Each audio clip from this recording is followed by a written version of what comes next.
ஒட்டன்சத்திரத்தில் பொதுமக்களின் நீண்ட நாள் கோரிக்கையை ஏற்று அமைக்கப்பட்ட நவீன நடை மேம்பாலம் ஒரே வாரத்தில் காட்சி பொருளாக மாறியுள்ளதாக குற்றச்சாட்டு.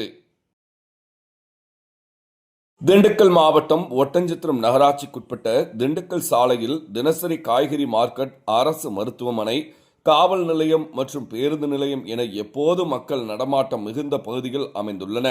இந்த பகுதியில் சாலை விபத்துகளை தவிர்க்கவும் பாதசாரிகளின் பாதுகாப்பை உறுதி செய்யவும் நடை மேம்பாலம் அமைக்க வேண்டும் என நீண்ட நாள் கோரிக்கை இருந்தது.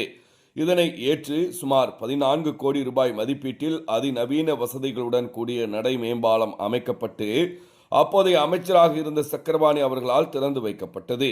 ஆனால் திறக்கப்பட்டு சில காலத்திலேயே இந்த பாலம் தற்போது புதுப்பொலிவுடன் காட்சியளித்தாலும் பொதுமக்கள் பயன்படுத்த முடியாத நிலையில் உள்ளது.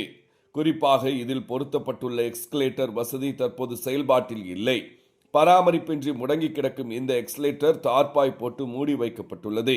இதனால் முதியவர்கள் மற்றும் நோயாளிகள் பாலத்தை பயன்படுத்த முடியாமல் மீண்டும் ஆபத்தான முறையில் சாலையை கடக்கும் நிலை ஏற்பட்டுள்ளது. பல கோடி ரூபாய் மக்கள் வரி பணத்தில் கட்டப்பட்ட இந்த நடை மேம்பாலத்தை முறையாக பராமரித்து எஸ்கலேட்டர் வசதியை உடனடியாக பயன்பாட்டிற்கு கொண்டு வர வேண்டும் என இப்பகுதி மக்கள் மற்றும் சமூக ஆர்வலர்கள் கோரிக்கை விடுத்துள்ளனர்.